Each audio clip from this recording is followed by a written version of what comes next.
Oke, sahabat Rupa Pena, kita hari ini akan membahas tentang impuls dan momentum.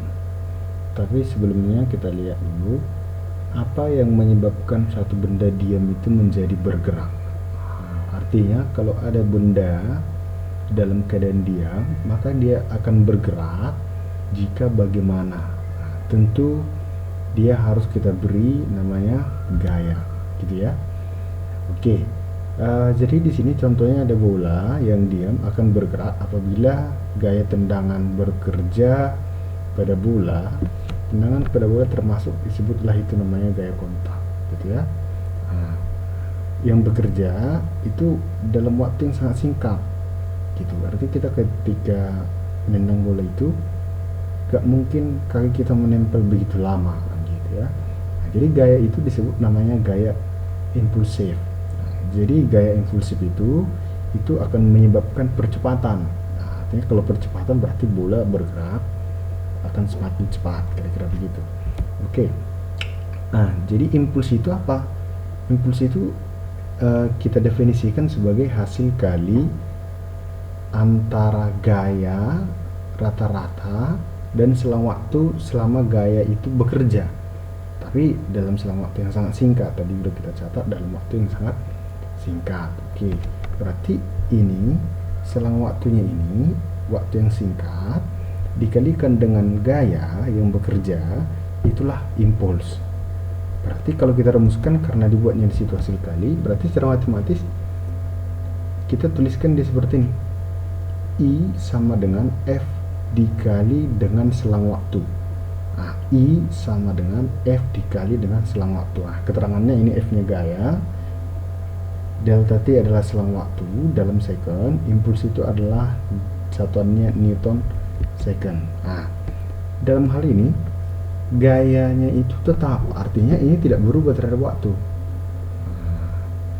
Kan? Gayanya ini tidak berubah terhadap waktu, tapi waktunya berubah, makanya ada selang waktu, ya kan? Nah, bagaimana jika F nilainya berubah dan waktunya juga berubah? Nah, gitu. Berarti nanti di sini itu akan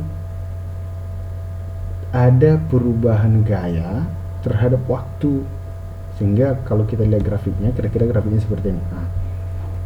Ketika T1, T awal, maka di sini F sama dengan 0, dia akan naik sampai di sini dia F maksimum, dia akan turun kembali sampai T akhir, berarti gayanya itu berubah.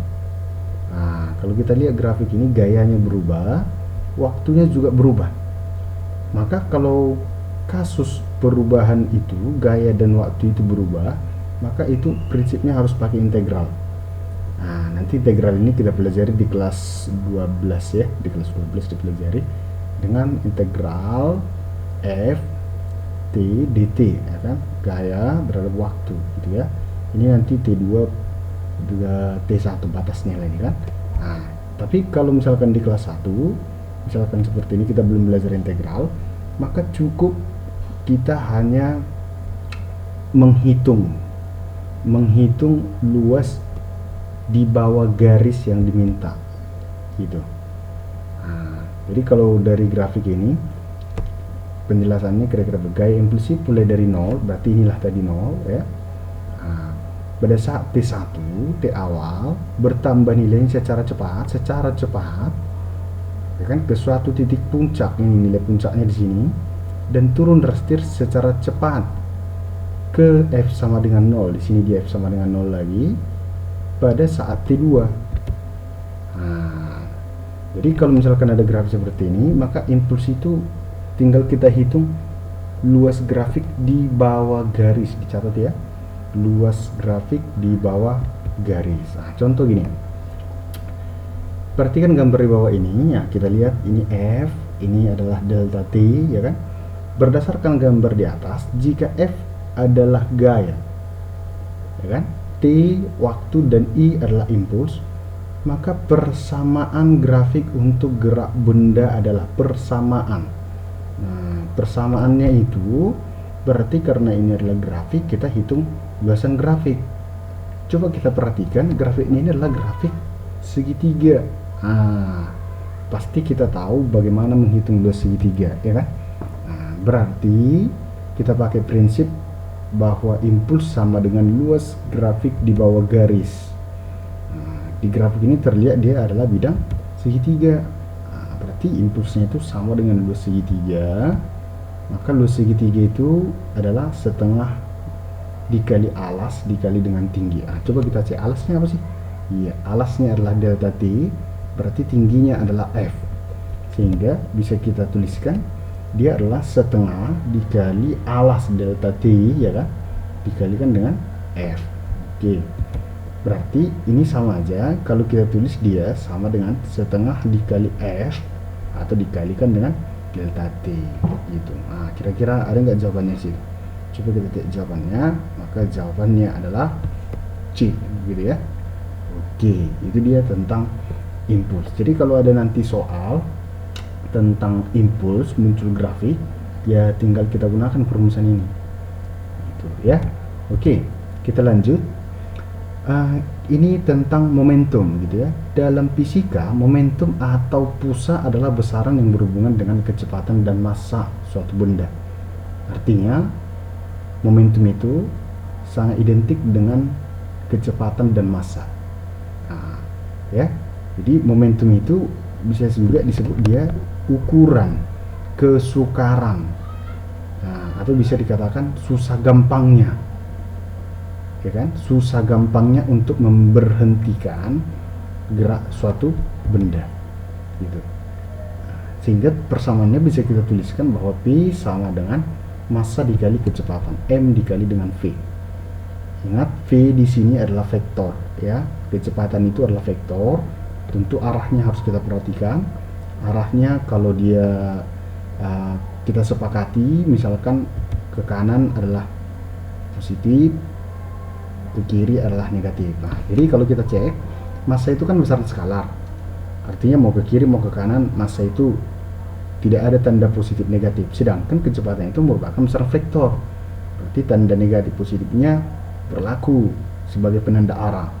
Nah, jadi kalau ya kan perkalian antara besaran skalar dengan vektor itu kan akan menghasilkan vektor. Jadi momentum itu merupakan besaran vektor, gitu. Momentum dan impuls itu mempunyai suatu hubungan. Nah, apa hubungan mereka berdua? Apa hubungan antara si impuls dengan momentum?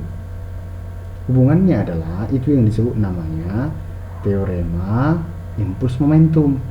Jadi impuls yang dikerjakan pada suatu benda sama dengan perubahan momentum yang dialami benda tersebut, yaitu beda antara momentum akhir dengan momentum awalnya. Beda antara, berarti ini ada delta di sini, delta, gitu kan? Nah, coba kita cek perumusannya. Secara matematis, rumusan teorema impuls itu ya kita tuliskan bahwa impuls itu kan F kali delta T. Nah, masih ingat rumus F? F itu kan M kali A, ya. Oke, berarti M dikali A, nah, dikali kalau selang waktu kan T2 kurang T1, gitu kan? Nah, ingat rumus Kilby, gerak lurus berubah beraturan. Di situ kan ada rumusan VT sama dengan V0 tambah A kali T. Berarti VT kurang V0 itu sama dengan AT, ya kan? Nah, berarti ini A dikali delta T kita ganti jadi VT kurang V0, ya. Kita ulangi, lihat, A dikali dengan delta T, nah, gitu ya. Kita ganti dia menjadi VT dikurang V0. Maka persamaan impuls itu menjadi I sama dengan M dikali VT kurang V0. Nah, atau secara umum bisa kita tuliskan seperti ini. Coba kita cek. I sama dengan delta P, perubahan momentum. Apa itu perubahan momentum? Berarti momentum akhir kurang momentum awal. Berarti F kali delta T sama dengan M dikali V akhir kurang V awal. Nah, gitu. Oke. Sampai di situ pertemuan kita.